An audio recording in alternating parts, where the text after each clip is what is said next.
Oke, kita lanjutkan di kimia dasar. Sebelumnya kita sudah mempelajari alat-alat yang bisa kita gunakan ya. Perhitungan terkait stoikiometri, konsep mol, dan semacamnya. Nah, ini kita gunakan untuk membahas hal-hal tematik di kimia dasar. Oke. Yang pertama akan kita bahas terkait dengan perpindahan kalor ya, atau dalam bahasa artinya kan thermal ya.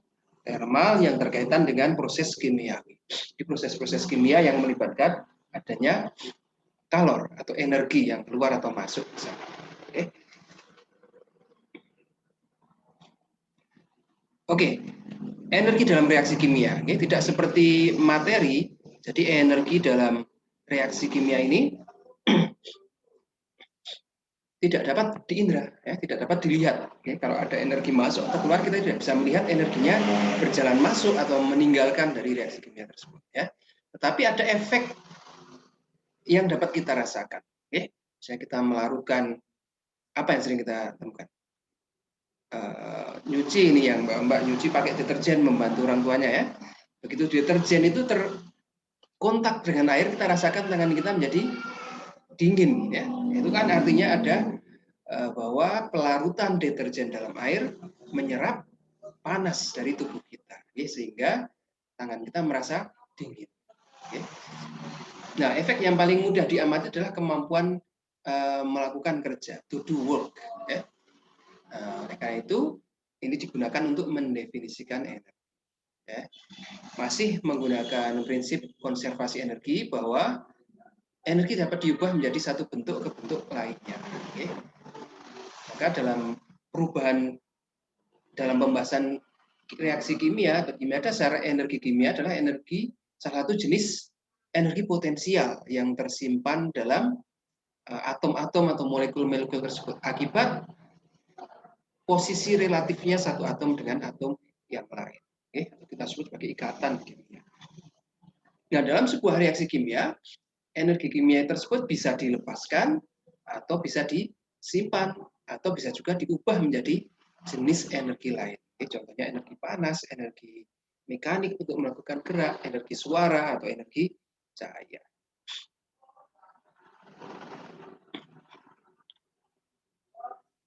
Nah, sesuai hukum pertama termodinamika, dalam sebuah reaksi kimia energi tidak diciptakan atau juga tidak dimusnahkan. Ya, ini konservasi energi tetap berlaku. Kan tetapi energi ini dikonversikan, kita ubah dari satu bentuk ke bentuk yang lain. Ya, contohnya ini di sulfur, belerang yang kita bakar. Ya, sulfur terbakar di udara menjadi sulfur dioksida. Reaksinya dari S8 molekul sulfur memerlukan 8 molekul oksigen menghasilkan 8 molekul atau 8 gas SO2. Oke. Nah, total energi awal yang dimiliki oleh molekul S8 dan 8 molekul U2 adalah U1, UI, U inisial. Energi potensial tadi kan, energi kimia kita sebut sebagai salah satu energi potensial ya. Nah, namanya potensial biasanya. Nah, ini awal yang dimiliki kan energi potensial dari struktur S8 dan dari struktur O2. Sedangkan hasil akhirnya adalah 8 molekul SO2. Memiliki energi potensial UF, U final. Ya. Nah, sayangnya kita tidak bisa mengukur berapa sih energi yang dimiliki oleh 8 molekul S8 atau 1 molekul S8 atau 8 molekul U2 atau berapa sih energi total yang dimiliki oleh molekul SO2, kita kesulitan untuk mengukur. Ya. Tapi tidak apa-apa. Yang kita perlukan sebenarnya kan bukan absolutnya berapa, tetapi perubahan. Ya. Ketika S8 bereaksi dengan 8 O2 menjadi 8 SO2 ini, berapa energi yang berubah? Ya. Berapa energi yang keluar dari sistem atau masuk dalam sistem? Ya. Maka yang kita concern adalah selisih dari energi delta U. Ya. Energi akhir dikurangi energi awal. Nah, ini dalam reaksi kimia yang nanti akan kita ukur adalah selisih energinya.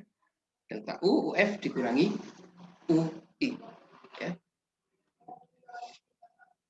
Nah, itu jika secara ideal seperti itu. Oke.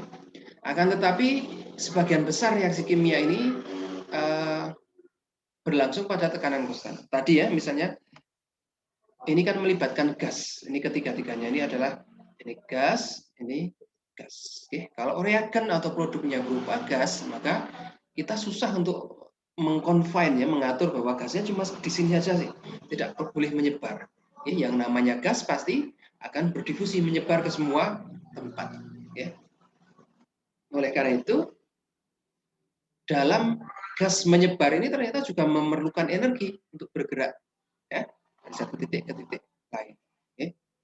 Nah, ini umumnya reaksi kimia kan seperti ini. Yang melibatkan gas umumnya berlangsung pada tekanan konstan di bawah tekanan 1 atmosfer misalnya di permukaan bumi ya. Adapun volumenya dapat berubah, terutama jika melibatkan reagen atau produk yang berupa gas. Oke. Nah, sehingga tadi sebagian energi tadi delta U dipakai ini untuk mengembangkan gas. Kalau gasnya menjadi semakin lebar ya, atau gasnya menjadi memampat, berarti ada energi terlibat di sana. Ya. Untuk mengembangkan gas kan kita perlu energi, ya. Dari gas yang mula-mula ini menjadi menyebar, ini memerlukan energi melawan P, melawan tekanan atmosfer P, ya. Sehingga volumenya menjadi V. Maka work done atau energi usaha yang dilakukan oleh gas itu disebut sebagai P kali delta V. Ya, untuk melakukan pemuaian atau pemampatan gas, energinya sebesar P kali delta V. Oke. Nah, sisanya energi yang digunakan untuk kerja ini atau diserap ini kita sebut sebagai delta U tadi yang sudah berkurang P delta V, kita sebut menjadi namanya delta H atau entalpi. Nah, ini yang sering kita gunakan adalah entalpi. Karena untuk real life memang seperti itu ya. Gasnya pasti akan selalu mengembang atau memampat. Maka itu tidak bisa digunakan untuk kerja. Yang bisa digunakan adalah energi di luar work tadi ya. Jadi bisa bentuk kalor, bentuk cahaya, berbentuk suara dan sebagainya. Oke. Nah, ini nanti akan kita banyak gunakan adalah delta kita sebut sebagai entalpi ya. Definisinya apa? Ya, delta adalah sisa dari total energi yang dihasilkan dari sebuah reaksi kimia dikurangi work done ya, usaha yang dilakukan oleh gas atau dilakukan kepada gas tersebut. Oke. Nah, kenapa di sini kok plus tidak minus Pak? Karena ini indikasi bahwa P delta V ini bernilai negatif jika gas memuai. Jika gas memuai nilainya negatif ya, melakukan usaha. Jika gas memampat maka bernilai positif. Memuai kan mengambil energi dari reaksi tadi. Gunakan untuk memampat. Kalau memampat artinya ada energi sisa dari pemampatan gas yang ditambahkan ke delta. Jadi ini kalau memuai, gasnya memuai, maka menjadi delta U minus P delta V ya. Kalau gasnya memampat, delta U plus P delta V. Gitu ya. Nah, tadi entalpi, kemudian energi potensial, kemudian P delta V. Dalam bahasan kimia dasar ternyata sifat-sifat ketiganya itu bersifat state function ya. Dia tidak peduli path atau lintasan yang dilakukan itu bagaimana ya. Misalnya 8 S8 plus 8 O2 menjadi 8 SO2 ya. Misalnya 8-8-nya langsung bereaksi ataupun bereaksinya satu persatu, ternyata energi yang dihasilkan sama ya. Nilai delta U, delta H, delta P, delta V-nya sama. Kenapa? Karena dia state function. Dia hanya bergantung pada kondisi awal dan kondisi akhir. Ya. Tidak bergantung pada rute mana yang dilalui. Ini seperti halnya kayak potensial gravitasi. Ya. Kita naik ke gunung, mau pakai jalan yang panjang atau jalan yang pendek, sama energinya. Ya. Selisih energinya sama. Oke. MGH. Ya. Potensial gravitasinya sama. Oke. Tidak tergantung pada rute mana yang dilalui. Oke.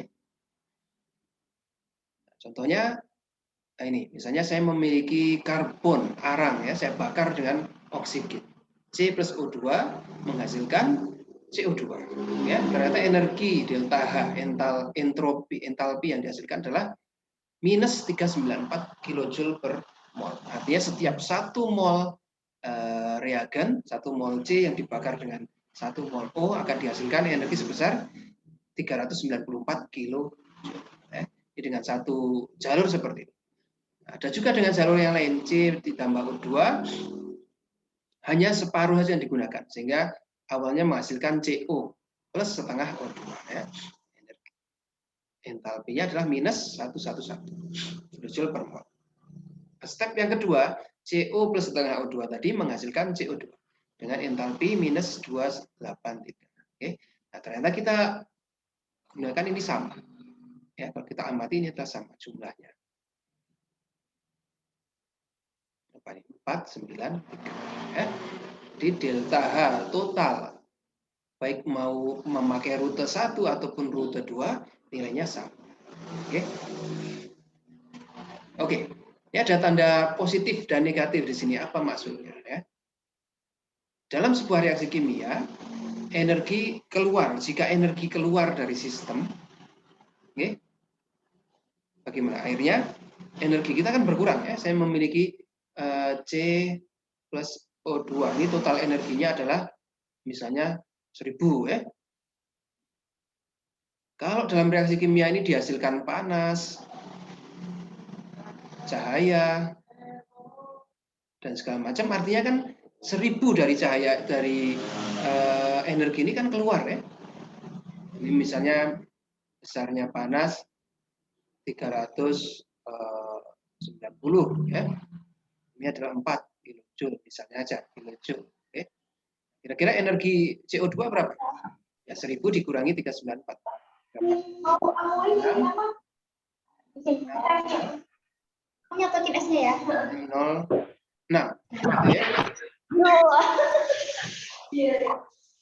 Siapa?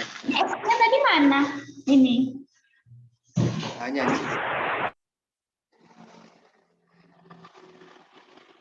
Oke, 390 ditambah 4. Oke. Berarti kalau berapa perubahannya ini? Delta H kan adalah H final dikurangi H inisial. Ya. Finalnya adalah 606. Inisialnya misalnya 1000. Oke, maka kan ini minus 394. Ya. Berarti ketika delta H nilainya minus, artinya energi keluar dari sistem. Sistem kehilangan energi. Oke. Nah, delta H negatif ini kita sebut sebagai reaksi eksotermik. Sistemnya kehilangan energi, tetapi reaksi itu menghasilkan energi. Seperti ini ya. Menghasilkan panas, menghasilkan cahaya misalnya. Oke. Nah, kebalikannya, jika sebuah reaksi kimia memiliki delta H positif, maka maknanya adalah energi sistemnya bertambah. Energi sistemnya bertambah, sehingga total energi finalnya, delta H-nya, HF-nya, minus HI ini lebih besar. HF lebih besar. Karena kenapa? Karena bertambah, maka energi akhirnya lebih besar. Oleh karena itu, delta H-nya menjadi positif. Reaksi-reaksi yang seperti ini kita sebut sebagai reaksi endotermik. Oke, begitu ya kira-kira ya.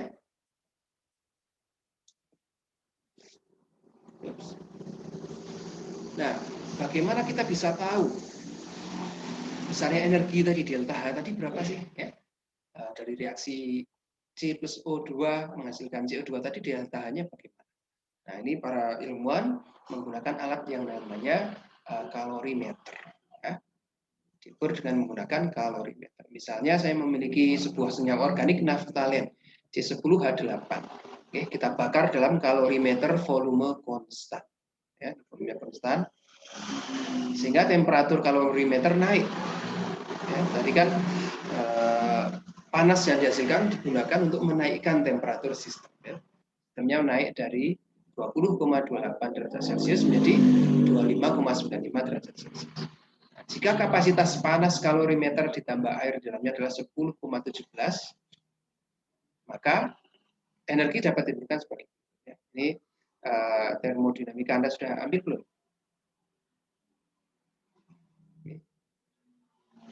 Q kalor yang dihasilkan adalah kapasitas termal kalikan delta T. Ya. Jadi kan 10 untuk menaikkan temperatur kalorimeter dan air di dalamnya diperlukan 10,17 kilojoule untuk setiap kenaikan 1 derajat Celcius. Oke. Nah, karena di sini kita naik dari 20,28 menjadi 25,95, itu naiknya sebesar berapa? Oke. Kurangi saja. Berapa? 15 kurangi 8. 7 ya. 8 kurangi 2, 6. Naik sebesar 5,67 derajat Celcius. Oke. Berarti energinya ada berapa yang keluar untuk yang diperlukan untuk menaikkan temperatur sebesar itu ya 10,17 kali 5,67. Oke. Jadi kita dapatkan ternyata 57,66 kilojoule per totalnya 57,66 kilojoule. Oke. Untuk berapa mol ini naftalennya? Naftalena yang kita punya 1,435 gram. Oke. Nah, ternyata nilai molarnya ini dihitung saja massa molarnya 12, ini 1,008, 12,01. Oke. Hitung ternyata menghasilkan 128,2 gram per mol. Maka kita dapatkan mol dari naftalen adalah 11,2 milimol. Oke. Sehingga kalau saya mempunyai 1 mol naftalen, kira-kira kalori yang dihasilkan berapa? Nah, tadi untuk kalor sebesar ini adalah untuk 11,2 milimol. Untuk 1 mol atau 1000 milimol berapa? Ya, tinggal dibagi saja 57,66 kilojoule dibagi 11,2 kali 10 pangkat minus 3 mol. Kita dapatkan minus 5148 kilojoule per mol. Oke. Ini yang disebut sebagai kalorimeter volume konstan. Ini digunakan untuk menghitung delta H. Maaf. Tekanan konstan yang kita sebut untuk mengukur delta H. Kalau ini untuk delta volume konstan kan tidak memungkinkan adanya pemuaian ataupun pemanfaatan.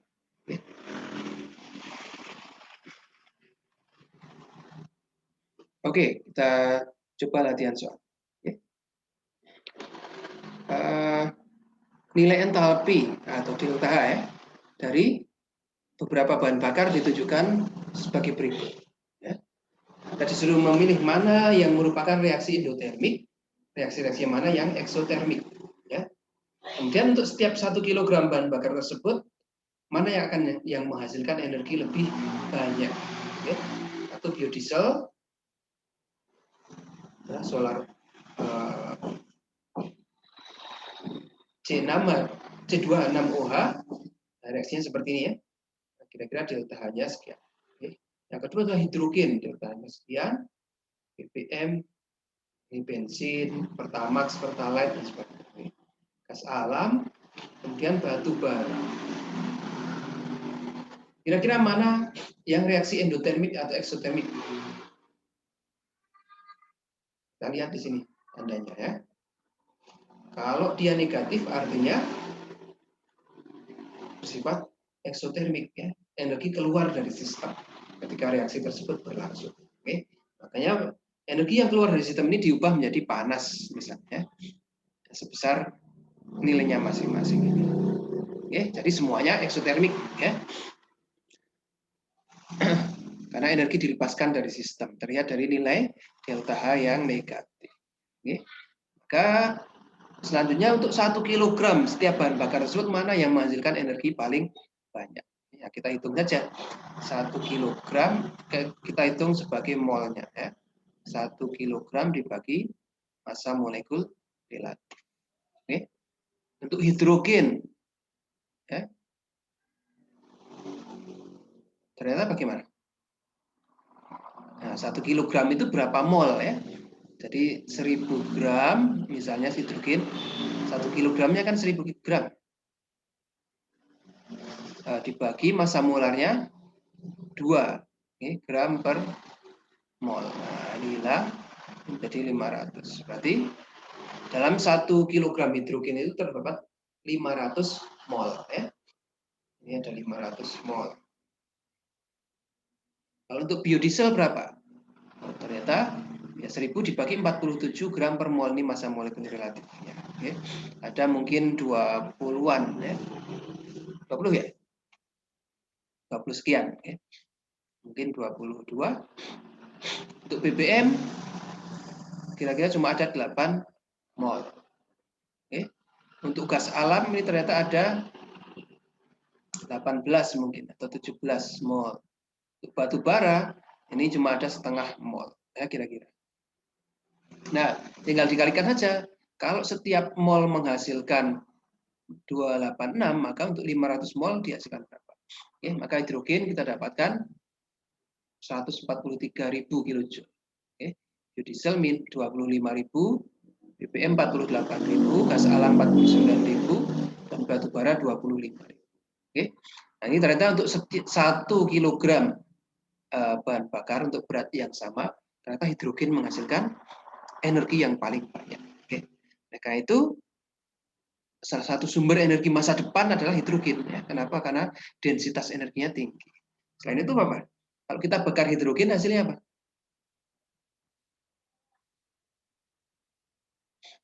Apa? Menghasilkan air, jadi ramah lingkungan. Ya. Kalau yang lain-lain ini menghasilkan CO2 yang banyak atau CO yang beracun. Oke.